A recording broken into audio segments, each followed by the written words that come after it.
Let's make today's podcast intro short. On today's podcast, we talk about how good as in quality and not production is the secret to your guaranteed success. I just added that last part. It really, really is, but I'm sick of myself saying that so many times, so I needed to align. If you use it and you do it, it will for sure bring you what you want. All right, here's the episode.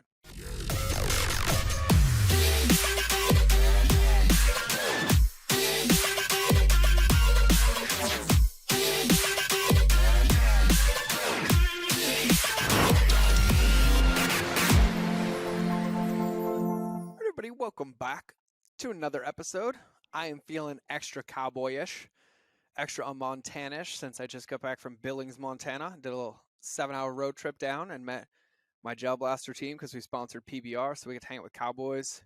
And I got to do the dopest thing. I got to ride in the tractor and do donuts around the middle, and then we got to sit in the chute in the middle of the arena where the cameras are, where they shoot the bulls. So they're riding the bulls like we're on ground level, like 10 feet away. It was the craziest thing. And I almost got hit by a bull, went around the corner, scared the ever living shit out of me. And that has no relevance to today's podcast, but I'm just feeling extra cowboyish. And it was 67 degrees and sunny 2 days ago, and it's snowing right now. And I love Montana. But that's not what we're talking about in today's podcast. Because today's podcast, we're going to talk about what does it mean for something to be good as in quality, but not production. Okay. So, like, what does it look like to run your business with this philosophy? If you were to apply this to your social media specifically, what would change in your workflow process, right? So first, let's talk about what, right?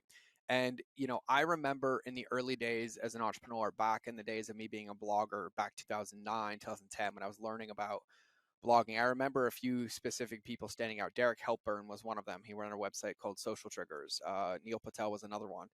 And very early on, they were always very bullish that content was king. And then I remember a guy, I think his name was Neil, from a company called Backlinko.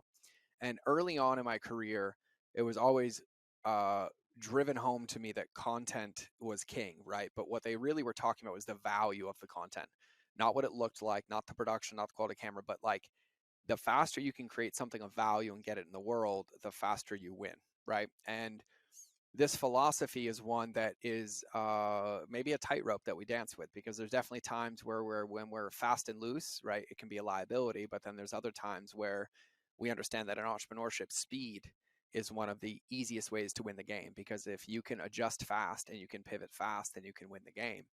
But how can you pivot if everything is overcomplicated or over processed, right, or overdone across the board? And so what I have learned in my career as an entrepreneur is that I've definitely had like a love-hate relationship with quality. Um, I've definitely fallen victim to like investing $10,000 in a video studio or a podcast studio for an idea that I never followed through with. And then I also have the other side of making $1 million off of a Google document and an idea, right? And so when I say things like good as in quality, not production, all I'm talking about is that when we think about what we do in the world, not one person that we help is going to be like, oh my God, I can't listen to the piece of advice in that video because the color wasn't right, or because the background wasn't right, or because the background wasn't blurry, or because the video was 31 seconds too long, right? And I think it's really easy to get lost in the vanity of what we're doing and lose focus on what we're actually doing and what actually matters. Now, am I saying aesthetics don't matter? No. Am I saying branding doesn't matter? No. I'm saying it's not the most important thing, and it tends to be overcomplicated across the board in many areas of business, right? So take social media, for example. You might be sitting in the car and driving and get an idea, and in the early days of your career as an entrepreneur, and you had 3,000 followers, you would just get on stories, post that idea, and connect with people. But now you have 150,000 followers, so you get an idea, then you put the idea in your ClickUp board, and then it goes to your team, and then they write out the idea, and then they script your outfit, and then you record it, and then 8 days later it's posted, and the moment that it mattered is already gone. Now, there's instances where that matters and where it doesn't, but we have to be aware of how we're playing. And so if we have something that's ready to go to the world, right? So there's this famous quote, like creators say, artists say, they say the only painting that's ever done is the one that's sold. The only song that's ever finished is the one that's published or shared, and the only book that's ever done is the one that's published, right? Because they're never really done. But done is when it's good enough to add value to the world. It's good enough to be shared, And that's the best philosophy to kind of have in business. And so, when you think about social media, that's one, but then think about, meetings, right? Cameron Herold wrote this incredible book called Meetings Suck, right? And I love that book, but I've been involved in some companies and I've been guilty of this in my own companies where we start to scale really fast and we end up having meetings about meetings. And then we realize that the whole day is gone and we're trying to make meetings look a certain way. We're trying to run them according to a schedule and like hit this and hit this. But what we failed to recognize, it was getting in the way of the business because we were trying to focus more on what the meeting looked like rather than what we were trying to accomplish. And so you end up with wasted meetings. And so why is this important? You have to work from this mindset. Like this mindset is the most powerful mindset to be in. Because what we have to understand is that the game's going to change every single day. And it's easy to fall victim to that, think, oh, I don't know what to do. I don't know what's next. Oh my God, I have to overproduce this. I have to boom. But really what we have to remember is that we just have to take the next bite, right? And the world of entrepreneurship is going to change. You might have an offer that's working today and it's going to work for 6 months and all of a sudden it doesn't work. And I've watched people have that and have $1 million offer and then go try to make 3 new offers when if they just renamed the first offer, it would have worked again anyways. But we have to make sure that when we're investing time, when we're investing energy, that we're investing it in the things that matter, the things that move the needle, not the things that we've convinced ourselves or the world has convinced us to move the needle. So for example, we'll take some, thinking, and I do this to entrepreneurs all the time, like, hey, you made a new lead magnet. How would you launch that lead magnet into the world? And they're like, all right, well, I'll make a landing page. I'll make a confirmation page. I'll write a couple emails that go with it. I'll design some marketing stuff. I'll record these videos. And I was like, cool. Do you think that's the easiest way? And they're like, well, yeah. And I was like, okay. I was like, could we also record that whole lead magnet that you just mapped out in a 10-minute video? And they're like, yeah. I'm like, would it be effective in a 10-minute video? And they're like, yeah. I'm like, awesome.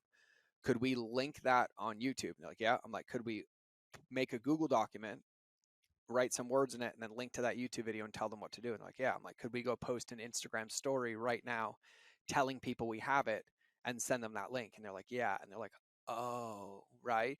And so what we have to make sure of is when we think like this, the mindset is that we're making sure that we're not creating resistance or roadblocks or complications when things could be simple. And we need to make sure that we're investing our energy into the things that matter, which is in the quality of the content or the message, not necessarily in the quality of the production. And so I got stuck as an entrepreneur for so long because for me, I would be like, oh my God, my video is not working. And the hard path for me was to say, okay, well, what can I change in the script? Or let me ask my customers or let me reach out for feedback. But that was hard for me. And so instead, I convinced myself, oh, I need to make the video better.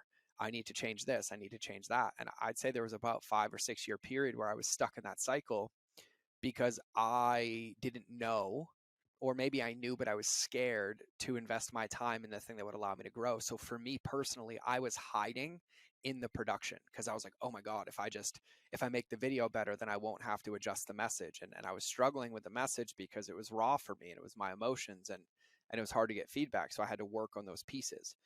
But this matters because this perfection cycle ends up becoming a lose-lose because it takes all of our time and energy and then it never works because it misses the cycle in the window. It creates a sunk cost bias and then we adjust and it feels like we're digging out of this like never-ending hole.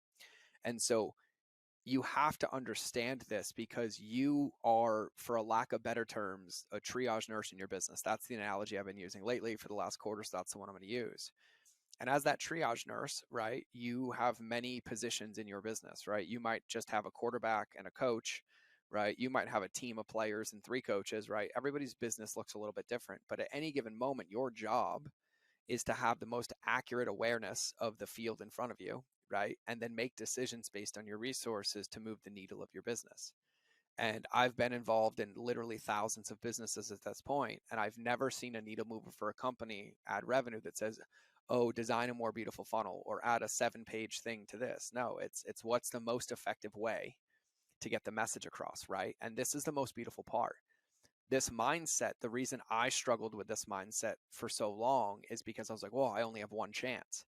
And I failed to remember that everything iterates. And so I, for example, in an example of how you can focus on the quality, not the production, our customer journey lead magnet that a lot of you have gotten started as somebody asking me a question, and I recorded a Loom video to send them an answer. And then when I watched it back, I was like, wow, a lot of people could benefit from this. And so I started sending out the Loom video. And then a few people started asking me questions, and they're like, hey, I wish you included this and this. And I was like, well, I can't put that under the video. And I was like, oh, if I put it in a Google document, then I can link to those and tell them what to do with them and then link to the video. And so then we did that. And then that lasted for like 10 months. And then I recorded the Catalyst podcast series for this podcast. And someone's like, dude, it would be so nice if those were all in one place for me to watch. And they go so well with your other customer journey video. And so then we took the Google document and then we turned it into a page on the website, a year and a half later, and added it. Those iterations are what allow it to be good. But in order to get there, you have to start. And in order to start, you can't be focused on the perfection of the production. You have to focus on the quality of what it is that you're giving out into the world. And so how can you think about this in your business, right? So here are some questions like for you to ponder on. Like, how do you actually apply this when you have a team, right? And so when you're in meetings and you guys are planning for a launch or for something, right? Is there a way for you to ask questions or change the questions you guys ask to simplify things down or focus on where we're supposed to be, not necessarily the funnel, right? How do you keep yourself accountable to staying in this mindset, right? This is for me where habits and rituals come in, right? This is for me to where I focus on outcomes, right? And I know I fall into this trap all the time. Like, for example, like I'll get an idea to launch a new event. And because I've done so many events, I'll be like, all right, we're going to do this. We'll book this hotel and boom. And then I have to remind myself through my practices and reflection, like, hey, just because I've done 30 events, this is a new event with a new audience and a new pain point. Just because I've done them doesn't mean this one's going to necessarily be full. So let me slow my roll down here. I'm like, all right, I'll just start with an Airbnb, boom, boom, boom, right? And so what you have to understand is, people ask me, it's like, well, how do you stay in this mindset? Well, this comes down to your environment, right? The habits and rituals, where you focus, when you reflect, like, are you checking in with yourself, or are you having an awareness of where you're giving your energy? Are you aware that you're doing something in your business out of a reaction to an emotion or a fear, right? This is where I'm so bullish on really finding that awareness for you and finding the tilt in your behaviors and what's kind of driving you so that you know how to get grounded again, right? So, for me, I'll be like, hey, we've talked about the sacred light keeper quadrants. And I'm like, hey, that's getting clear on your goal and then choosing these behaviors. And if you're not doing those behaviors, use the SOS to get back into them. So for me, those models and those routines and those habits that I have in my life, they're the ones that remind me on what I'm building and what I'm focused on, which allows me to be unattached. And sometimes that means changing the entire structure of the podcast. For us, what that meant is after the last event, I threw a Hail Mary and we went from running 2 events back to back with a mastermind and a 3-day event to closing a mastermind that I'd been running for 7 years, changing the 3-day event to a 4-day event and restructuring everything. We did that on a whim, right? And so my habits and practices allow me to be able to sit in that and make adjustments as I go, but that's different for everybody, right? Wherever you can have a habit or a practice or a ritual or a reminder or a routine of your clarity, of what you're building, of what you're really focused on, and have it in your space to remind you to come back to this when you can, is going to be the way that you can keep this mindset the best for you. And so, for me, I kind of have this around in everything that I do. And so I look at everything I do now like I kind of have to earn the right to climb the levels. So even if I'm like, hey, I have this new idea for a podcast idea, before I even like map the whole thing out, I'll be like, all right, well, what are the first 3 things I could do that would even allow me to see if people are interested in this? And I'll just choose those 3 and I will work on those 3 until they're done. And then when they're done, I'll choose the next step, right? And so for me, now when I even look at projects, when I look at ideas, when I look at launching lead magnets or changing content, I try to look at it all, but then I try to ask myself, like, what are like the first 3 bites? Like, what is the first thing I need to do to not focus on perfection, right? But like, what's the easiest way for me to get this to the world? Like, how can I add value? What's the first step to start? And I typically just try to start there to get into action, which will then lead to the clarity that I'm looking for, right? And so for me, I'm bullish on this podcast about environmental design. My buddy Alex Sharfin talks about this all the time. He literally has been telling me from day one. He literally he prints his morning routine every single day down to the granularity of like, take 2 of this pill, take 4 of this pill. So number 1, he has everything laid out. He doesn't have to think. Number 2, he checks it off and he can see his accomplishment. He can see his goals, right? Keeps him in a positive mindset.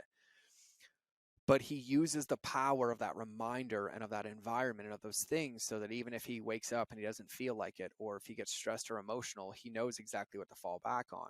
And so for me as an entrepreneur, I know that I might be riding the biggest high of the high, but then I might get punched in the face and lose a lot of money, and my body's going to want to react and do something, that's like trying to perfect it or overproduce it, or there's probably a level of complication there. So I have to have a practice or something to come back to that's like my North Star or my home or my lighthouse, for lack of better terms. But that's different for everybody else. So yours is going to look very different than mine. And so, the last question I had in here to answer was, how do you set up a process that allows you to stay in the lane to keep that perfectionism at bay? And for me, I do this by asking myself one very, very harsh question. And it's really like more of a stark reality, because most of the time I've been stuck of like, oh, well, the video's not good. The video's not good. I have to ask myself, I'm like, well, if I sent this to somebody who needed this right now, would they say it's not good? And 10 out of 10 times, I can't answer that question. And the other part is I tell myself, like, I want to help people. I'm here to help people. I'm here to help people. But if I'm sitting behind my laptop and like, oh, that video sucks, oh, I have to redo it, I'm not really helping people. I'm beating myself up. I'm being mean to myself. I'm being critical. I'm judging. And it's not going to help. And truth be told, is irregardless, the only path for me is to send that video. Because if it's not great, the only way to know is if they tell me, and then I'll make an adjustment. It probably is good and it probably is adding value, but I have to be really integrous with what I say I want. And I'd say that's been the hardest line, that I've walked. I'd say the biggest part of my practice and the biggest part of what I've been focusing on is really this deep level of self-integrity. When I tell somebody I want something, when I tell you that my fitness or my body is important to me, I've been very hesitant to say it lately, because I'll then check myself and catch that my behaviors aren't necessarily aligning to that. And so I've been in this deep reflection of like really being integrous with what my feelings are and what my drive are and what my desire is, to really explore why I'm doing those things. And I found that in that exploration, it's really easy to eliminate the perfectionism and really focus on what matters. And then I have the practices and the tools to bring those behaviors back into place. Right. And so at the end of the day, our job, if you're listening to this, is to help people. And there are constantly millions of people that are one moment away from our help, and they want it. And we have the gift and we have the ability. And any moment we're not sharing that, and we're letting perfectionism get in the way, or what it looks like, or what the design looks like, or how perfect it is, what we're really doing is preventing our ability to help those people and grow our business and grow their results. And so you have to walk this line, and you have to have this balance, and you have to make sure that perfectionism isn't getting in the way of the progress of you and your customers. But then you're also making sure that you're building a brand and you're being intentional. But the perfectionism can be reduced down, because remember that things happen in iterations. And here's the example I'll give you. I ask people in keynotes all the time. I'm like, hey, I'm going to give out a prize. I'm going to give out a brand new iPhone. I'm like, but I need you to pick. Do you want the iPhone 1 or do you want the iPhone 14 Pro Plus? And they're like, iPhone 14 Pro Plus. And I'm like, well, of course you do. But you have to remember that the iPhone 14 Pro Plus wouldn't exist unless they made the iPhone 1, and then the 2, and then the 3, and every one of them's had an improvement. And so remember that in order to get to perfection, you have to get as many things into production as fast as possible so that you can learn what it would take to make it perfect.